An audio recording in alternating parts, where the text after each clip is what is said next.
Hello and welcome back to LaunchPod. In this episode, Joe Canavan interviews NextAI Class of 2020's Jennifer Arnold, co-founder and CEO of MinervaAI, in conversation with her mentor, Laura Curtis Ferrera, SVP Marketing, Canadian Banking, Global Wealth Management, and Global Banking and Markets at Scotiabank. MinervaAI predicts who poses money laundering and terrorist financing risks to banks. They provide automated, accurate, and audit-proof AML investigations at a fraction of the cost of compliance. The pair met during our mentor matching program at Next. Laura's wealth of experience as a leader in the financial services industry was exactly what Jen was looking for in a mentor. Whilst in her current role at Scotiabank, who we are pleased to recognize as one of Next's transformational partners, Laura shared critical insight with Jen that we want to share with you today. What will you learn? How to approach big banks with fintech, marketing tactics for early-stage founders, and tips for commercializing an AI-enabled fintech company. Enjoy, and remember, if you like what you hear, please tell a friend. I can't tell you how excited I am to have two super talented founders and people who've been part of significant financial institutions together today to talk about their experiences in the forum of mentorship and in startup land. And I couldn't be more grateful for your time. So thank you both so much for being with us today. Laura, I feel blessed. I feel so lucky to have been part of two successful multi-billion-dollar startups with you at GT Global, which is now Invesco Trimark, and at Synergy Asset Management, which is now CI Financial.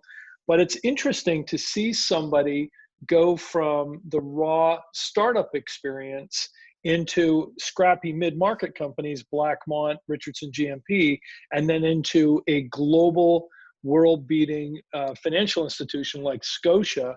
Can you maybe talk a little bit about your experience, throughout that wonderful trajectory? Thanks, Joe. I never thought I would leave marketing in entrepreneur, founder-led companies to go into mid-market, let alone a large corporation, global corporation. I never thought I would do that. I thought I would forevermore be marketing people who had dreams. And what I learned is that as long as you hold true the things that make you successful as a marketer for founder-led organizations, and you carry those principles into larger companies, you're actually going to stand apart. Because if you can be really scrappy and really innovative for small companies and keep to that and be nimble when you get into bigger companies, people really like to work with you. It makes you valuable. So I don't think I've changed, just the size of the company. So I guess bottom line, I don't think I became more bureaucratic as I went to larger companies. Love it. I think that's fantastic. Good for you. Jen, you've gone the opposite route, right? From CIBC to BMO to a scrappy startup. And it's so hard to go from an intrapreneur to an entrepreneur because you lose all of that infrastructure, all that safety net or trappings. So and it's a bit scary, right? So maybe you can talk a bit about your journey from intrapreneur to entrepreneur and where you're at today. Sure. So I started really as a freelance consultant, didn't belong to an agency, was just solo for a long time. So I think that entrepreneurial bent was in me. And this particular project, MinervaAI, really started over a roast beef sandwich. I was a consultant. I was working at BMO on an AML capital markets project, and I met my soon-to-be co-founder, who was also a consultant. He was stuck on a meeting. I bought him a sandwich. We've been best friends pretty much ever since. The transition from being inside the institution to outside the institution, honestly, the scariest thing is walking away from the security of the infrastructure and the paycheck, but believing, knowing deep in my bones that there's a problem in there that I can solve and I'd be more effective doing it outside of the organization was a huge driver just to get going. Wow. So when I think about the process of having the two of you together, this is something that we've really worked on at Next Canada in the last 10 years. And Alex McGregor, who is our head of all programming, and she was the one who put or does put people together. So to think about bringing the two of you together, where we're drawing out of Laura that wisdom and experience as a founder and as someone part of a major financial institution, together with somebody that's doing something in anti-money laundering that is a fintech startup. I mean, it's just wonderful curation because there's so much alignment and so many synergies. So can you maybe both talk a little bit about the experience once you met and how that experience evolved and how it affected you and how it affected the way that you're governing your startup? Oh, wow. So that's really interesting. So for me, it was kind of love at first sight. So we were introduced, we had our initial phone call and spoke probably for an hour, maybe an hour and a half. And from an entrepreneur's perspective, it was everything that I needed, because I needed to talk to someone, and Laura was absolutely this person. She was excited, she was engaged, she wanted to hear everything. And from my side, her talent and belief in the richness of storytelling really was really an eye-opener for me. And I still have tons and tons of work to do there, but I mean, we even got into the origin of the name MinervaAI and how much richness there was in there for exploring and storytelling around what this technology can do. So I'm not sure if I answered your question. No, I think but that's a really good place to start. And it's not it's not that there's closure there, but that's a really good place to start. So maybe Laura, you can expand. How did you feel at first meeting and how that relationship has evolved over time? Well, it's funny. I had a lot of trepidation when I think I even called into Alex and said, I don't know. I have so much respect for the whole topic of AML that I know enough to be very scared, that I don't know enough to be of value to Jen. And, what I think was interesting is that because AML has been such a point of discussion and priority for all the major banks, and Scotiabank in particular, it's been something we've been critically prioritized around solving AML issues. While I don't understand everything I need to know about AML, what I do know is I have a ton of respect for it. And I figured out pretty quickly that Jen had a solution to a very specific problem that Scotia and other institutions would have. And she was an intrapreneur before she was outside of an organization. She had figured out that there is a critical problem around all the data you have to go through, and the time crunch and the issues surrounding going through all the reams of data. And she had a very specific solution. And once I realized she had a specific solution to a very clear problem, then it is all about storytelling. And then the second problem is, how can you get people to listen to your story? And that's when I think also she and I had a lot of overlap, because we know a lot of the same people. So Right. Once you start having respect for what somebody's solution is, you can say, you know what, I know that same person, let me make a first phone call, or here's someone else you don't even have on your radar that I think you need to know. So I would say that's the other benefit of, we're not in this, I'm a marketer, I have, I thought there was nothing I could add, but I do think that it's a small network and you can start comparing notes pretty quickly. So it's been a joy.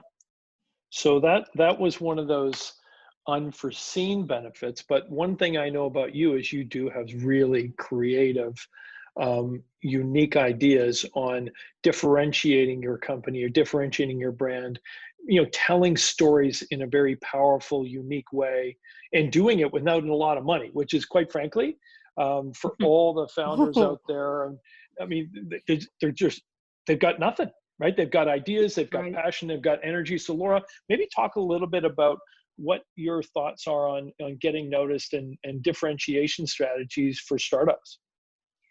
Oh, listen, that's such an area I'm so passionate about. I think that my strongest suggestion is that the very first hour you spend in marketing, or the first dollar you spend in marketing, should be on desk research to glean a consumer insight. Don't spend $1 on acquisition, don't spend $1 on engagement marketing or even relationship marketing until you have a consumer insight. So if you can have a very clear understanding of something that is germane to the audience you're going after, then every bit of content marketing, every speech you give, every ad you run should circle back to that consumer insight. That's what I would say is the first. After that, it's, I could say spend X percentage of dollars on search, spend X percentage of dollars on advertising on social platforms. But I would rather see somebody either buy a piece of research or do desk research to come up with that insight before they do anything else. Jen, I was going to ask you, as somebody that has been inside financial institutions and is now selling to them, how do you think about positioning you, your company, and your story in trying to sell back into those institutions that you came from?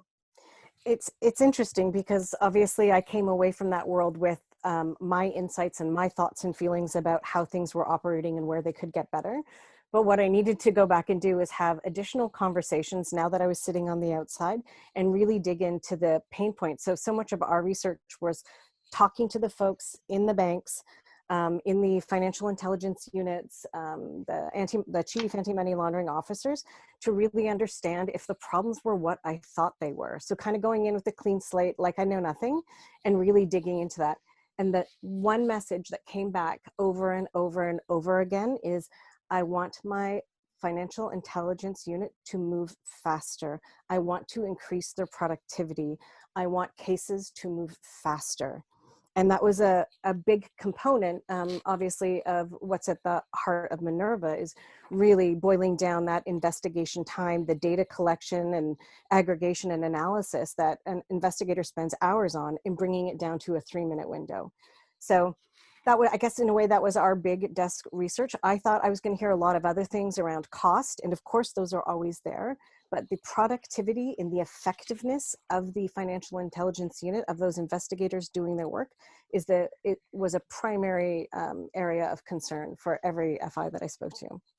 So Jen, as part of NextAI, it's all about, efficiency and shrinking the productivity gap between us and other countries out there. And that's clearly something you're able to do. If I think about AML 5 years ago versus employing your technology today, maybe share some of the metrics that it's so vastly different or better as a result of employing your technology. What would those be? So if you think of an investigation unit at any FI, let's pretend that it has 300 investigators. And on average, each of those investigators is getting through a half a case, maybe 3/4 of a case per day. The kind of golden standard that most folks are working to is 2 cases a day. So the metrics in the FIU are the number of alerts that are generated by your monitoring systems, how many of those alerts convert to cases, and then how long does it take to get through that caseload, and then how sensitive are you to building a backlog of uninvestigated cases because you don't have enough investigators to cover all of the work. So if I'm an average investigator and my case is assigned to me by my manager, and I'm going to spend 7 hours going to various systems, I'm going to do a Google search. God knows that's not useful. And I'm going to pull in all of this data, and I'm going to look at spreadsheets. I'm going to kind of try and cut and paste it into a single document and make sense of it. And if I find a news article that's relevant, I'm going to try and get a screen capture of that so I can prove that I actually went and looked at the article. All of that fussing takes on, it's almost a day's worth of work. It's a really long time, and it's not actually using the investigator for what they're meant to do, which is analysis and make a risk decision about the client. So what if you just took all of that busy work that needs to be done and condensed it into 3 to 5 minutes, gave a report to an investigator who could then read that and have actionable insight about the client in order to make their decision. So at the minimum, you could double the output of your investigators.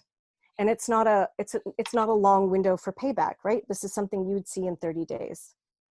Wow. So you're taking something that is a very cumbersome and painful process and hours and hours and hours and shrinking it to minutes. So listen, who wouldn't appreciate and enjoy that? That's one of the powers of artificial intelligence, right? I mean, when you take a process that has been, kind of fragmented, fractured, broken, and you kind of perfect it using that technology, it really does increase efficiencies and maximize your ability to be effective and successful.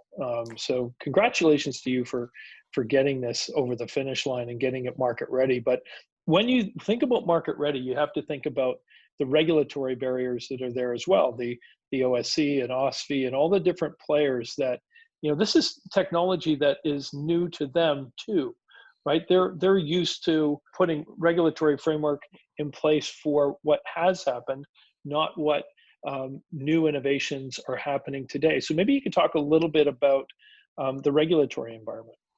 So the regulators are an interesting crew. So one, they will never promote or not promote any particular technology or vendor. They're very, very neutral, Switzerlandy, in that regard. However, their big requirement is no black box solutions. Whatever it is that is driving the results that you're getting needs to be knowable. You need to be able to show it to me, and you need to be able to recreate the results. And part of, I think, the beauty of Minerva is she allows the regulator to do exactly that. They can go in and perform exactly the same search and recreate it. They can see the data lineage from every single data point in the report. They can look at the date of when that data source was actually last updated. So really what they're looking for is this transparency in how did you acquire this information, by legitimate means preferably, and is it replicable, right? Was this just a lucky one-off situation, or can you do this over and over again? I mean, the beauty of the regulations is that they are black and white.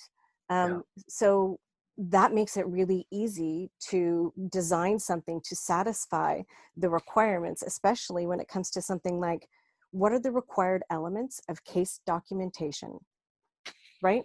They vary from case type to case type, but by and large, they're relatively standard. It's very hard to get 300 people rowing in the same direction, ticking all of those particular boxes in exactly the same way, without some form of automation and AI and help. And right now, they don't have a lot of help. Right.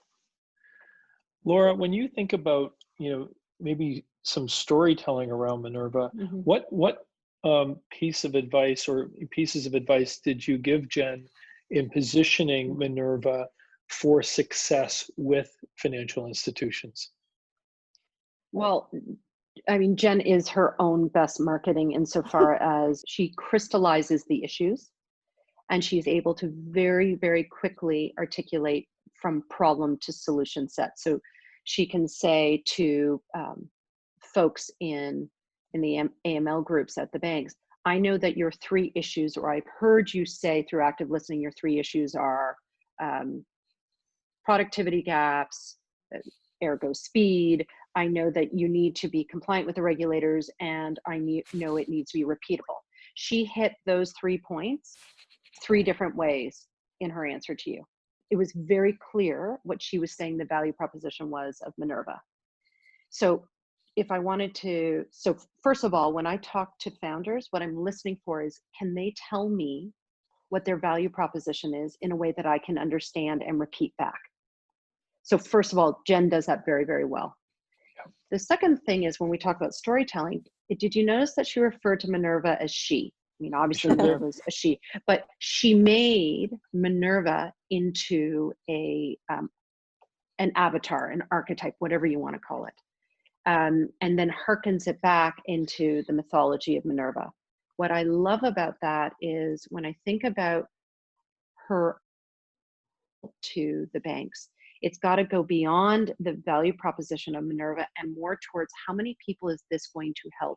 Meaning, if the whole point of AML is that you keep dirty money out of the system and you ensure that we are all playing with good money, she can tell wonderful stories about what is the consequence of someone only being able to do 2 cases a day? What is the human consequence of that? So when she starts getting past the nuts and bolts of Minerva towards the human element of Minerva and how many more people can be helped, which I know is a driving force for anybody who's made their career path, financial security, and AML. Now you're hitting where it matters to them. 100%. I love it. And I mean, she won me over it, taking hours of mind-numbing work. I know. And the pure simplicity down to 3 to 5 minutes. I'm like, oh, I'm in. Where do I sign? Me too. Me too. So I'm wondering, Laura, when I think about marketing and the things that you have been able to accomplish, and you think about what our life was like pre-pandemic and post-pandemic, are there any changes that have happened as we've gone through this period, and anything discernible or anything that people should think about differently as they position their startups? Yeah, I would say that I would probably not be alone in saying that during the pandemic, I would say efforts had to shift from, let's call it acquisition marketing. I mean, who wants to be sold a credit card in the middle of a pandemic? That's it's a bit tone deaf, really. Yeah, right. Yeah. To engagement marketing. So what I mean by that is banks and founders, we should all be customer champions. We should wake up every single day and say, how can we help our customers be better off? So if the answer is right now, a net new product is probably not better off, then during pandemic, you shift to saying, how can I give them better advice? How can I make them aware of deferrals opportunities for their payments? How can I let them know about a solution that maybe right now my customer really desperately needs to know about? Equally, so that would be at Mr. and Mrs. Consumer. Yeah. But that goes all the way up to big corporates. Yeah. So instead of going and getting new customers or offering new solutions, I would say that during pandemic, it all shifted to how can I help my current customers, big and small, be better off? What information can I give them? What help can I give them? And that will pay dividends for all of us as we come out of it, because those things won't be forgotten, that you were there for them. So stop selling, start engaging when times are not appropriate for selling. That would be my synthesis of what changed during the pandemic.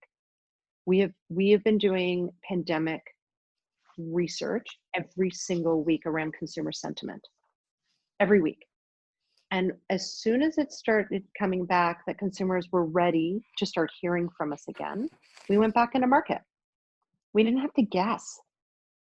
Yeah. So I don't make many moves without consumer insights. And you can get that. You don't have to pay for that. You can find that through third parties. I mean, the thing that I like is the way that you characterize, in a time of crisis, we became a stronger partner. We supported people, we helped people, because that's where loyalty is born. When you're going through a crisis, just like a bunker mentality, you help each other when things are at their worst. That loyalty is built, for the long term through those periods. And it's those companies that neglect that, or they start focusing on themselves and not on those key relationships that suffer. So can I bring it back to Jen for a second? Yeah. So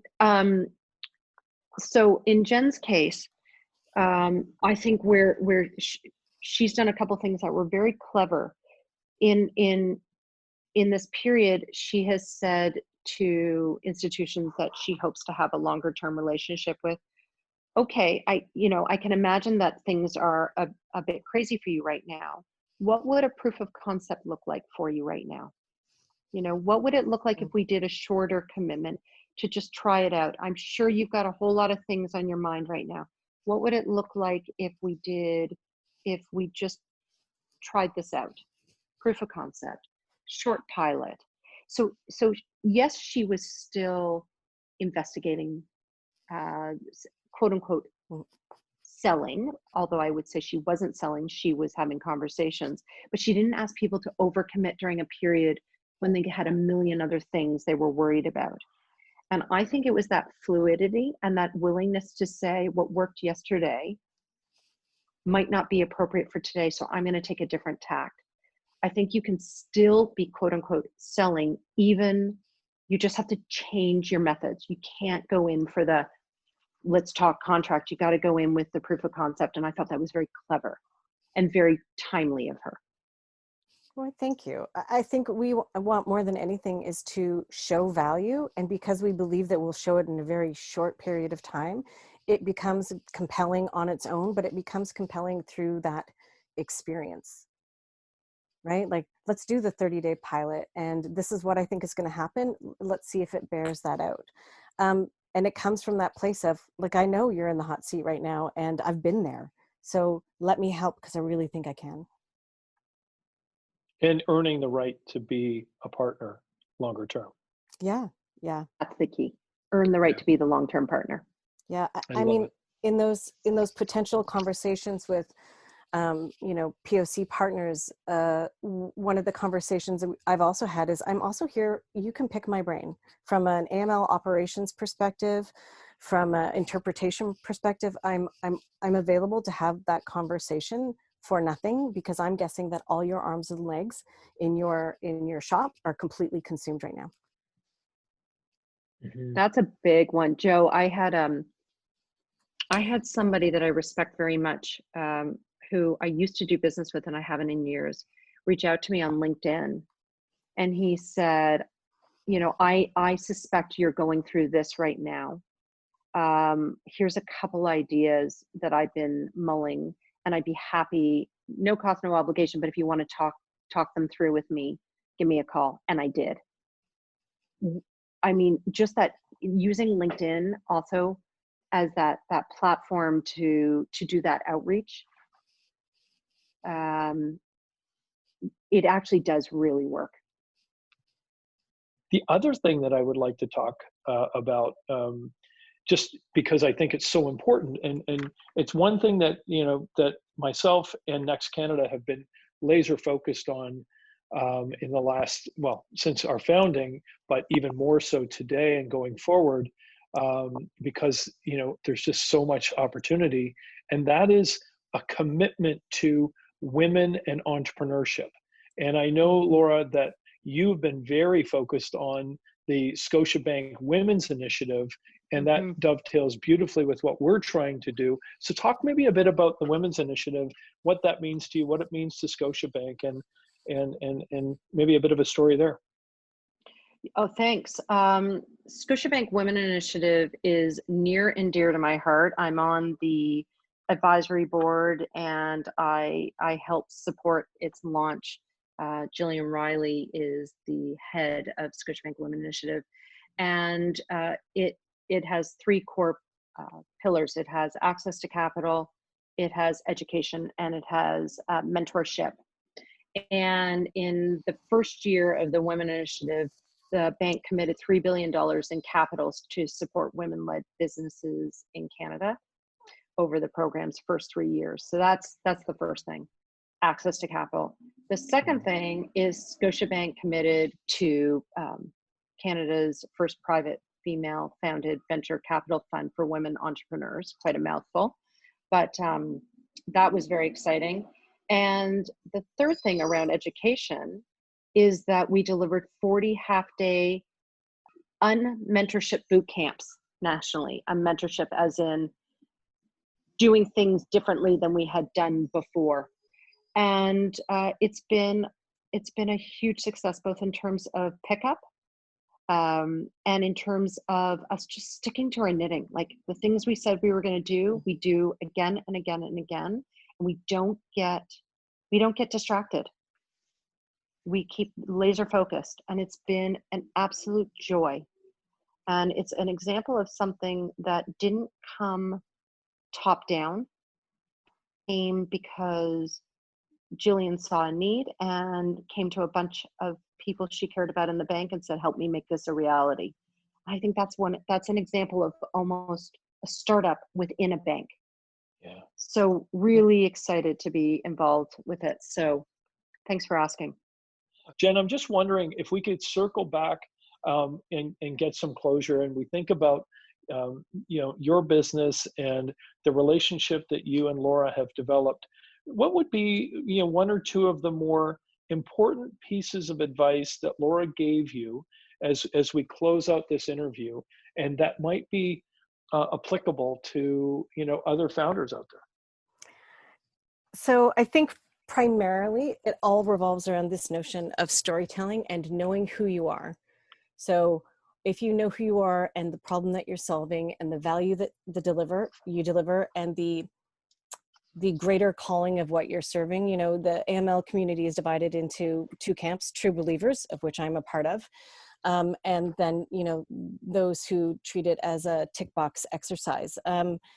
And there's a lot to be leveraged in the storytelling and in the value creation around being a true believer, keeping bad money out of the system, safeguarding our financial system.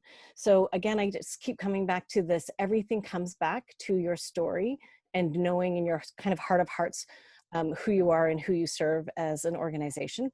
And then the other one was just, it was really basic, which is ask. Your mentor is not psychic. You have to ask the question. If there's something you would like to know, or you have a question, you have to say the words out loud. I think often people get frightened and intimidated, and I certainly started out that way. But you do just have to ask your mentor, and they'll tell you if you're out of bounds or in bounds, or they can help you or they can't. That's great. Well, listen, I've been lucky enough to be part of some of the academic programming and watching you with Harvard professors and MIT professors and Rotman professors and speaking your mind and asking the tough questions was pretty impressive. And I could tell there were certain founders on the Zoom calls that were a little shy and intimidated, but you had that conviction, you had that confidence, and I think that has served you and will continue to serve you very, very, very well. And so I think you're welcome. Listen, in closing, I would just like to say that Laura, Jen, this could easily have gone twice as long, and I'm pretty sure I'm going to get in trouble for going over time. But I thought your answers were so thoughtful. The depth of knowledge was incredible.